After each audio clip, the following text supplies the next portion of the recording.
열한째 해 셋째 달 초하루에 여호와의 말씀이 내게 임하여 이르시되 인자야 너는 애굽의 바로 왕과 그 무리에게 이르기를 내 큰 위엄을 누구에게 비하랴. 볼지어다 아수르 사람은 가지가 아름답고 그늘은 숲의 그늘 같으며 키가 크고 꼭대기가 구름에 닿은 레바논 백향목이었느니라. 물들이 그것을 기르며 깊은 물이 그것을 자라게 하며 강들이 그 심어진 곳을 둘러 흐르며 뚝의 물이 들의 모든 나무에게까지 미치매 그 나무가 물이 마름으로 키가 들의 모든 나무보다 크며 굵은 가지가 번성하며 가는 가지가 길게 뻗어나갔고 공중의 모든 새가 그 큰 가지에 깃들이며 들의 모든 짐승이 그 가는 가지 밑에 새끼를 낳으며 모든 큰 나라가 그 그늘 아래에 거주하였느니라. 그 뿌리가 큰 물가에 있으므로 그 나무가 크고 가지가 길어 모양이 아름다우매 하나님의 동산의 백향목이 능히 그를 가리지 못하며 잣나무가 그 굵은 가지만 못하며 단풍나무가 그 가는 가지만 못하며 하나님의 동산의 어떤 나무도 그 아름다운 모양과 같지 못하였도다. 내가 그 가지를 많게 하여 모양이 아름답게 하였더니 하나님의 동산 에덴에 있는 모든 나무가 다 시기하였느니라. 아멘. 애굽에 대한 여호와의 말씀이 에스겔에게 또다시 임합니다. 애굽의 바로 왕과 그 백성들에게 하나님께서 말씀하십니다. 애굽의 위엄, 그 애굽의 위대함과 광대함을 누구와 비교할 수 있는가라는 질문으로 시작하셔서 오늘 이 3절부터 9절까지 시 형태로 되어 있는 아수르의 위엄을 말씀하시면서 이 아수르의 위엄이 애굽의 그 위엄과 비교할 만하다라고 말씀하십니다. 아수르는 레바논 백향목과 같습니다. 가지가 아름답고 그늘이 숲의 그늘과 같고 나무의 키가 어찌나 큰지 구름에까지 닿을 정도라고 합니다. 이 나무가 이렇게 잘 자라는 이유는 물이 풍부하기 때문입니다. 깊은 샘물과 광물과 시냇물, 모든 물의 근원이 이 나무의 물을 마시게 합니다. 그래서 이 나무는 다른 나무들보다도 키가 크고 나뭇가지도 굵고 길게 뻗습니다.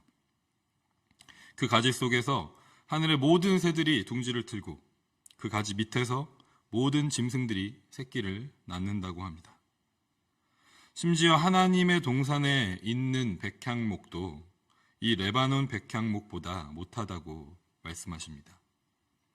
동산의 잣나무, 하나님의 동산에 있는 잣나무가 이 백향목의 굵은 가지만도 못하다고 말씀하시고 하나님의 동산의 단풍나무가 이 나무의 가는 가지만도 못하다고 말씀하십니다. 하나님의 동산에 있는 어떤 나무도 이 나무보다 아름답지 않다고 합니다. 아수르의 위엄과 위대함과 광대함은 이처럼 대단한 것입니다. 그 크기와 아름다움 그리고 그 영향력과 힘이 그 어떤 다른 나라와도 비교가 되지 않을 정도로 대단한 것입니다. 심지어 하나님께서 처음 창조하신 에덴 동산에 있는 나무보다도 크고 아름답다고 말씀하실 정도입니다. 그런데 오늘 본문을 통해서 하나님께서 애굽과 그 백성들에게 말씀하시는 강조점은 두 가지로 압축되는 것 같습니다. 첫 번째는 아수르의 위엄이 모두 옛날 모습이라는 것입니다. 본문에서 아수르의 크고 아름답고 위대한 위엄들에 대한 표현은 모두 과거형으로 표현되어 있습니다. 아수르는 레바논의 백향목 같았습니다. 그 그늘은 숲의 그늘과 같았습니다. 그 꼭대기는 구름 속으로 뻗어 있었습니다. 공중의 새들이 그 가지 속에 둥지를 틀고 짐승들이 가지 밑에서 새끼를 낳았던 것처럼 모든 민족들이 아수르의 그늘 밑에서 다스림을 받고 평안을 얻으며 살았던 때가 있었습니다. 아수르의 위엄이 대단했던 것이 사실이지만 이 모든 것은 다 옛날 이야기가 되었다는 것입니다. 아수르는 멸망했고 과거의 그 모든 위엄과 위대함과 광대함은 사라진 것입니다. 아수르의 위엄을 애굽의 위엄과 비교하시면서 바로와 그 백성들에게 하나님은 이렇게 말씀하십니다. 너희가 가진 위엄도, 너희가 누리는 영광도 이처럼 옛날 이야기가 될 것이다. 다 사라져버릴 것이다. 영원하지 않을 것이다. 라고 말씀하고 계신 것입니다. 하나님께서 두 번째로 아수르의 위엄은 하나님께서 주신 것이라는 사실을 강조하십니다. 4절과 7절에 레바논 백향목이 크고 아름답게 잘 자랄 수 있었던 이유가 기록되어 있습니다. 그 이유는 넉넉하고 많은 물 때문이었습니다. 깊은 샘물, 강물, 시냇물과 같은 모든 물의 근원들이 그 나무를 자라게 했기 때문입니다. 물이 없으면 나무가 자랄 수가 없는데 이 물을 공급하시는 분은 하나님이시라는 것을 우리는 너무나도 잘 알고 있습니다. 9절에서 하나님께서는 다시 한번 이 사실을 강조하여 말씀하십니다. 내가 그 가지를 많게 하여 모양이 아름답게 하였더니. 여기서 하였다라고 번역된 히브리어 동사는 만들다, 형성하다라는 뜻을 가지는 말로서 창세기 창조 기사에서도 자주 쓰였던 단어입니다.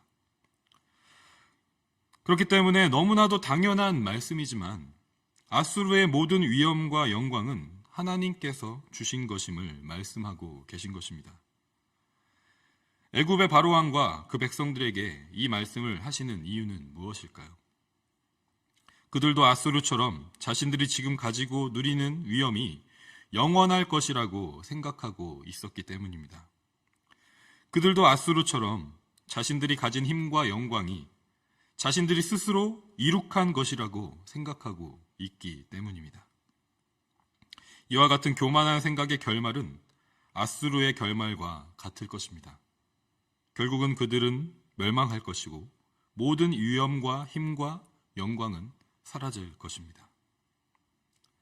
우리는 성경에서 이와 같은 모습을 너무나도 많이 살펴봤고 그런 모습으로 결국은 멸망의 길로 가는 인간의 모습들을 성경에는 여러 곳에서 기록하고 있는 것을 우린 쉽게 알 수 있습니다.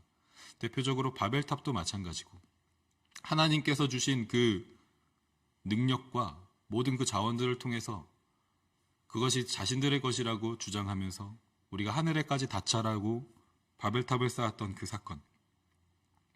또 여러 가지 이야기들이 있을 수 있겠지만 제가 이 말씀을 오늘 묵상하고 또 준비하면서 또 한 명 생각됐던 인물은 사사기 6장부터 8장에 등장하는 기드온입니다.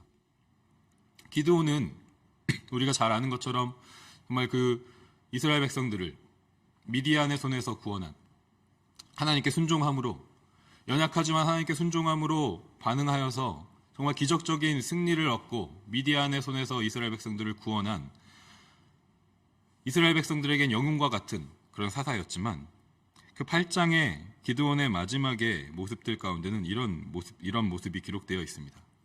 기드온이 70명의 아들을 낳았다고 했는데 기드온의 아들 70명 중에 이름이 기록된 아들이 이름이 아비멜렉입니다.